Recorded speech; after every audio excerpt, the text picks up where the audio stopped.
Unacademy. Let's crack it. Hello everyone, my name is Abhijit Ray and I have secured All India rank 50 in the Civil Service Exam 2021. I am here to talk about the mistakes that I've made in the long journey that I've had. This was my 4th attempt, and it is my humble or it is my hope that aspirants, both new and people who are in the process already, would take lesson from this and not make the word. So this is a little about me. I am a BTech engineer from electrical and electronics background. Optional was anthropology. I have cleared CSE, as I said, in the 4th attempt, and my hobbies and interests are writing poem. So I had the privilege of reciting my own poem in the interview that happened a few days back, and it coincidentally was a poem on the civil service. So it was very greatly appreciated, and people were very happy hearing it. So my journey in a nutshell: 2018, 19, 20, 21 were my 4 attempts. 2021 I attained moksha with All India rank 50. In 2018 I failed prelims by a huge margin, although that was not a very serious attempt because I was working in a corporate job and I had a time to practice very less, and there were many other mistakes also that I made in my approach.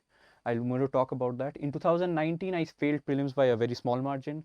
2020, I passed prelims by a very small margin. But in optional, the anthropology, which I had changed my optional from the first 2 attempts. First, it was electrical and electronics engineering. Then it became anthropology. So again, I'll talk about that, about what mistake I made. But optional as such sank me. GS went well. But 2021, the paper they said in the prelims was very difficult. It cutoff was 87, the lowest in many years. But surprisingly, I got 118 in prelims, and luckily and happily, I got All India rank 50. So the lesson that here is that I thought initially that I was doing enough to crack this exam, and you could say that I overestimated myself, thought that I was a little too awesome, and with even non-serious effort it is going to take me through. But so that's why I think that this entire journey has been, above anything else, very humbling. And even right now I also feel very humbled with the love and adulation that people show for someone who has got such a good rank. So my advice to aspirants would be that don't be delusional right from the start. Believe in yourself, be honest to yourself, and have a good evaluation of the process that you are doing. For that, you can refer to some toppers guidelines, or watch videos like these, or even talk to some seniors if possible. It's very tough out there, definitely, there is no doubting that, but it is not impossible. If I could do it, anyone can do it. And I'd like to share some mistakes that I made in the journey. So moving ahead, the first mistake is, as I said, not seeking guidance in the initial days. So I was working in 2018 when I started my preparation. I had no intention of joining the civil services before my job started in 2016. I had no intention of any government service. I was very happy with a corporate job, which was very high paying and everything. And I thought that after 2 years, probably I'll go for masters and go in that career progression in which an engineer like myself would go. When I started my preparation, I started in a very haphazard manner, just gathering books from here and there, going by some lectures or some YouTube or some web pages that are there in the internet. I did not take any real guidance. I did not refer to any toppers strategy. So that was the mistake. So without guidance, initially the preparation of mine was directionless, and that was my mistake in the first attempt. So I would suggest that you see some toppers YouTube strategy videos, and if needed, you can talk to a senior. So you should value the ancestors' advice, and by ancestors I jokingly refer to the successful seniors who've made it in this exam. So I will become an ancestor next year. The reason why I use the word ancestor, because anthropology is my optional and I love studying about human evolution. So yeah, you should value ancestors' advice, because it exists for a reason, and conventional wisdom also exists for a reason. So use that to your advantage is what I would say. The next thing would be, I failed to consolidate whatever I had studied. You see, because the syllabus is so vast that you need a cutoff period, as I've mentioned. after which you're not going to study any new stuff. This goes for prelims as well as mains, and for interview it does not. We're going to talk about that. So after that, you should revise and consolidate whatever has been studied rather than studying from new sources. You should practice and practice mocks in this time. For mains, this is the time when full length tests are to be attempted. So I made this mistake in varying degrees in first, second and third attempt. So like I said, in the third attempt my optional anthropology went bad. That is precisely because I could not consolidate whatever I had studied, and also precisely because I did not practice enough or consolidate enough to write expert level answers. The sources also were not good enough. I will talk about anthropology in detail in another YouTube lecture, or probably in the open Unacademy open platform. But yeah, so this is my failure to consolidate whatever I had studied. I hope you've understood what I mean by that. So moving ahead. So not practicing mock tests. Now this is very important, and this is a big mistake that I made. I learned it the hard way. So again, here one thing I'd like to say, that it is very important to know which are the correct mock tests to give, right? Because there are many that are there in the market. But I think we should make special effort to understand if the mock tests are as per UPSC level. Because there are many out there which frankly do not meet the UPSC standards. UPSC has a very specific way of asking questions about the thought process that goes inside it. So choosing the right mocks, prelims mocks helped me to find my overall accuracy rate. And so based on that, I knew how many questions I had to attempt, and this was the golden number that I always did, 94 to 95 questions. This you have to do by your practice. You practice so much that you know that if a paper of UPSC standard is asked, and if you are attempting X number of questions, how many of them are you going to get correct? So so this was the difference between my first and second versus third and fourth attempt in prelims. In the third and fourth attempt, I could clear prelims precisely because I did this. In the first and second, I did not do it, and I sank in the prelims. So in the mains though, the mocks will help you realize how you think while answering questions. What I mean by this, I have referred to some earlier videos also, which are available on YouTube and Unacademy, that you should be aware how you are thinking or how you are trying to gather points when you are trying to write an answer in a stress situation. So the mains mocks helps you to do that, helps you I would say polish that practice. And once you know how to do that, or once you pay attention to the way you are thinking, you will be able to mold your notes in that format, and that will very strongly help you to revise quickly, and help you. And it, of course, mocks helps you to develop speed, reduce verbosity in your answers, because you don't have any space or time to write extra than what is required in the answer. And this is very critical actually for effective answer writing. I have realized this over my years, and trust me, this is very, very important, that mains mocks answer writing practice is something that will get you from here to there. So that's the difference between my third attempt in anthropology and my fourth attempt in anthropology. I practiced a lot and practiced the right mock tests in my fourth attempt.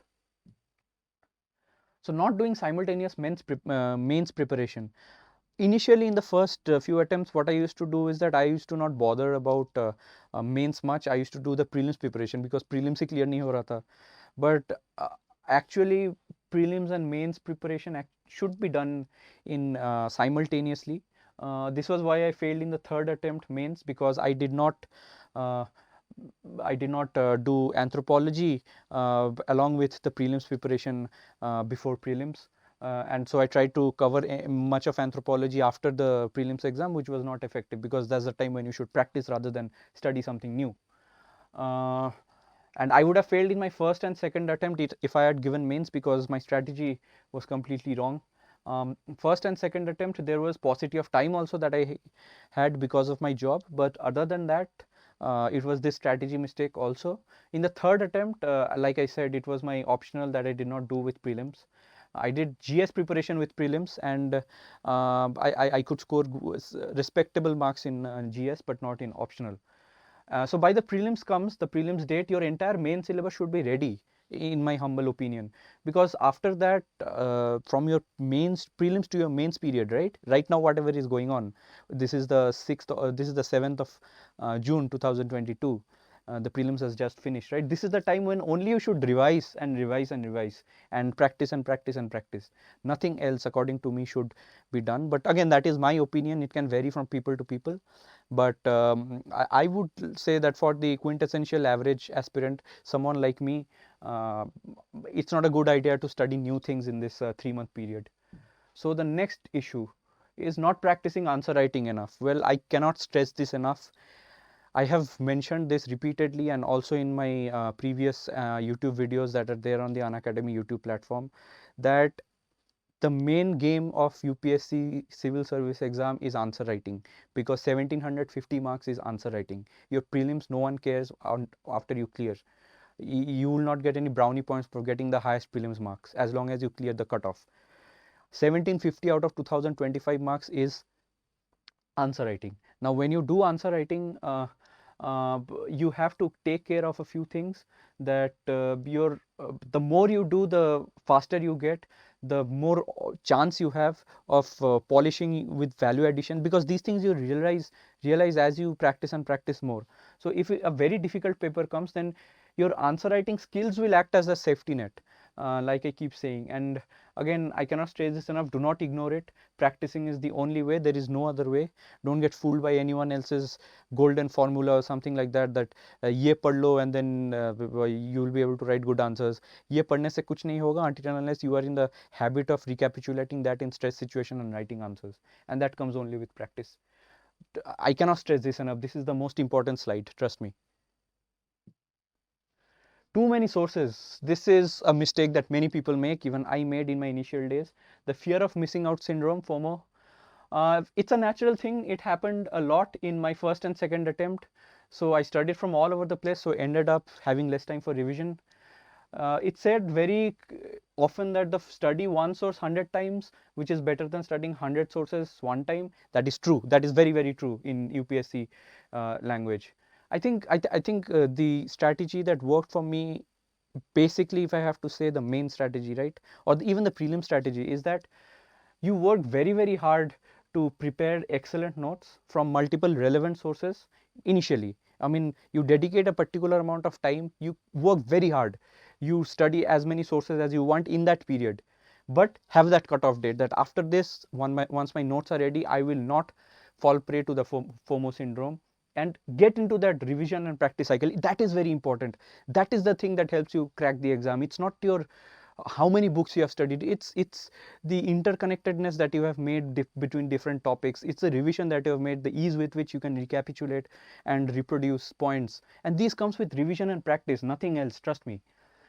So while practicing, you have to, okay, this is again very interesting, that when you're practicing, there will be some pearls of wisdom, some extra knowledge that you're going to gain by some excellent questions, both in mains and prelims. So if you encounter something like that, you do add to your already existing excellent extensive notes, but don't study any new source as such, because I feel that it is counterproductive, right? I mentioned in the earlier slides also that this is the time only to revise, practice. Don't start anything new if you have completed the syllabus sort of before prelims. This is the time only to revise and practice. I cannot stress this enough. So essay and optional is very different from, okay, I'm sorry, the essay and optional papers is like a make or break situation, because these are the papers, if you don't do well, you are going to sink. If you do well, you are going to get a very good rank. I got almost good marks in, I would say good marks in optionals this time, and excellent marks in essay, although the essay was very unpredictable, but luckily and with the grace of my written communication skills, I got good marks, very good marks. So it's very, very important part of mains. So like I said, it will either sink you or make you go higher. Now, essay is something that is taken lightly by many people. People think that essay to ho hi jayega is just GS thing churned out in a paragraph format and 1000 words are written. It's not that. It requires hard work. It requires excuse me. It requires hard work. It requires practice, and it's not to be taken lightly. So sufficient practice.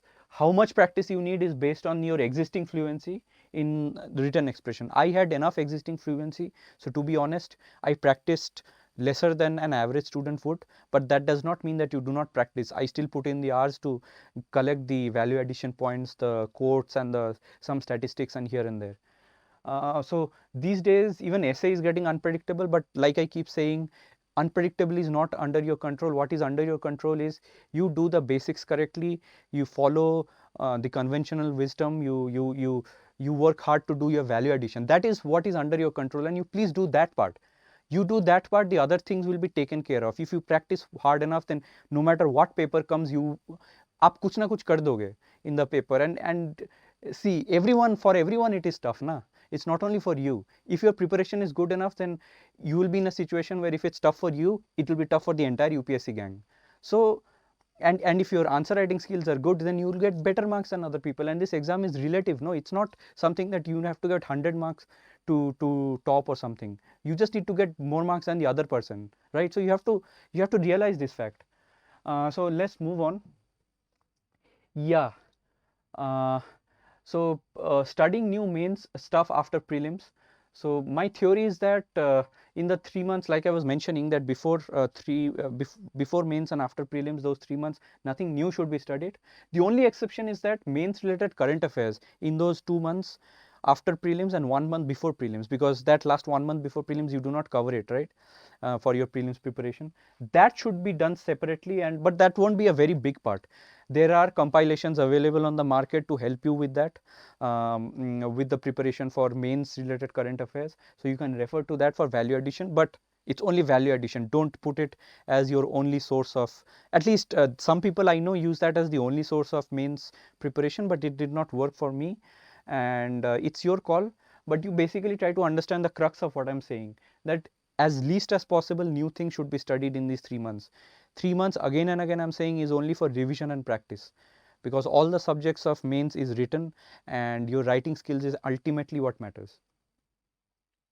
So this was some mistake that I made in my third attempt in the optional paper, that I studied new stuff for anthropology after my prelims, thinking that अरे anthropology तो mains के बाद ही, prelims के बाद I will do it, because again generalist answers से काम चल जाएगा.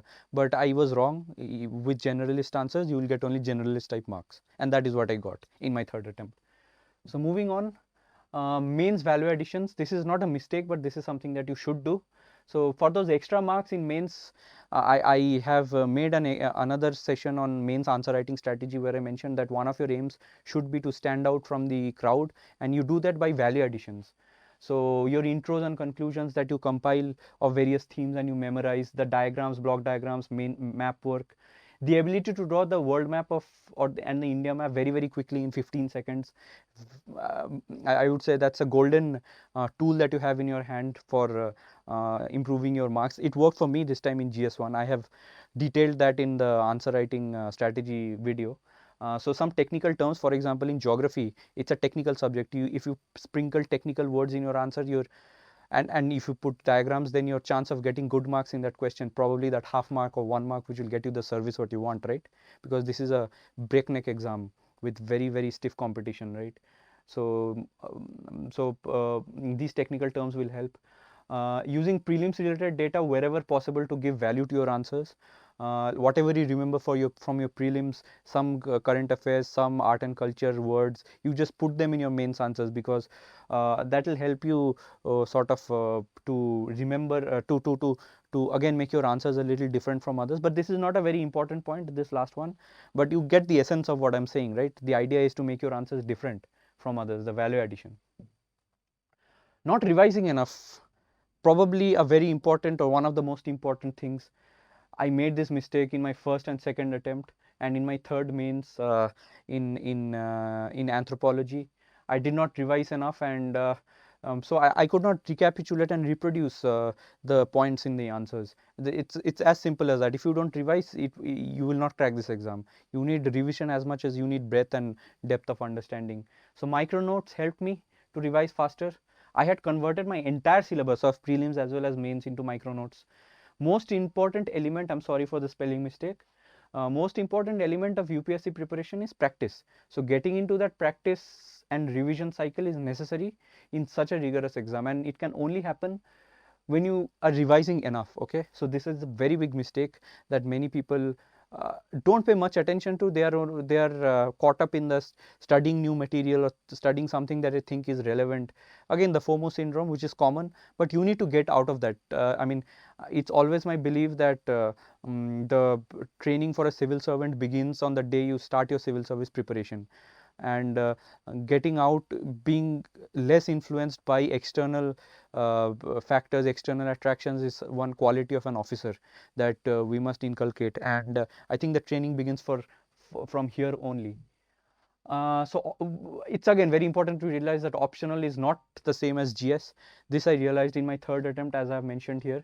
I can speak for anthropology that both breadth and depth is necessary, but you cannot write a generalist answer. You need expert level answers, and that can only come with revision and practice, and having the correct notes, studying it from multiple relevant sources, but doing it before prelims and not after that, the mistake that I made in my third attempt. So while learning from multiple sources is necessary, so what I did was I made micro notes that I revised a million times, and I focused on answer writing practice.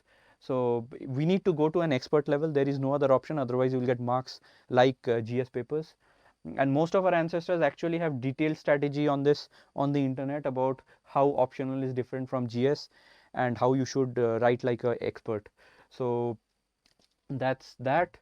And the next slide is in the interview. In the interview, I will confess that there are not much mistakes that I made, because firstly, my communication skills were very good, oral communication skills, and secondly, I had given interviews of other exams, or in my college days also I was involved in elocution and debating.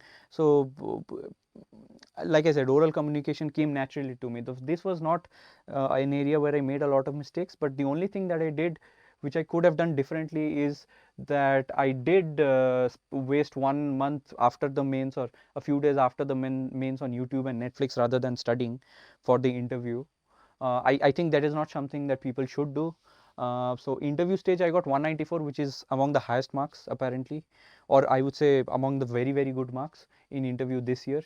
So yeah, I compensated my lost time because of I had good conversation skills and a pleasant demeanor, as I've been told by many people. But this is a very personalized sort of thing. It varies from person to person, what strength they have in things and what their approach should be. So I will share my inputs and sources on interview in a separate video, because that is something that I feel that I can contribute a lot based on my experience and based on my way of preparation. Because I made very extensive notes. Oh, I wasted 1 month, but after I got into the groove of it, I worked very, very hard in interview. I did not know, I did not expect that for interview also I would have to work so hard to create notes, create material, understand things. But I will talk about that in a separate video. All right. So the conclusion that the thing is that these are mistakes based on my strategy, and you should not follow them verbatim. And this is the disclaimer that goes with all toppers videos actually. You should use your own judgment and experience to see that what works for you. See, you should understand the essence of what I'm saying rather than take back home the points word by word.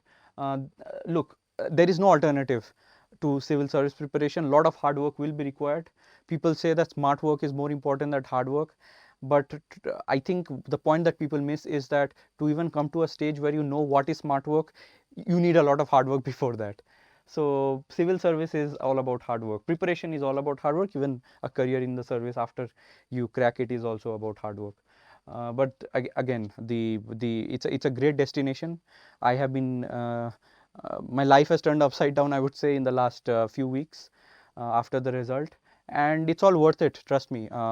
The love and adulation that you get from people, and the expectation that they have, and the hopes that they have from you, and the experiences that you get, it's all worth it, the effort that I put in the last 4 years. So yeah, very important to stay positive, because this exam can suck the positivity out of you, because it's a high and low roller coaster thing. But you should stay positive. You probably should do some yoga or relax yourself whenever possible, and without affecting your preparation obviously. So yes, that was the last slide, and of course subscribe, like and share. Thank you very much. I'd just like to finish by wishing everyone all the best. For the people who probably will not crack this exam, crack prelims this time, or probably the people who would crack prelims. Complacency, there is no place for complacency in this exam. I was complacent in my first and second attempt, and I wasted those 2 attempts in a way. So don't get complacent. Start your mains preparation right now. Even if you think you're on the borderline, start your preparation, because anyways it will be useful in your next attempt. Stay positive, man, because it's a hard exam. Things are getting trickier over the years. I'm pretty sure there'll be some mains paper this time that is going to be very tricky, like essay was last year. Expect the unexpected. Don't get surprised. Behave like an officer would, because every day is a challenge, right, in civil service job. uh, and yeah, there's nothing more to say actually. Stay positive, work hard, you will be rewarded. Just do your part. I mean, in such an unpredictable scenario, the only thing that probably I keep saying that you can do is do your part well. Stick to the basics, do the revise and practice cycle effectively, and work very hard. The rest you can leave up to the Almighty. And I think if you are honest enough, I think he or she or whoever is up there is generous enough to gift you success. So I will end it at that thought, and all the best. Take care. Stay positive. Thank you very much.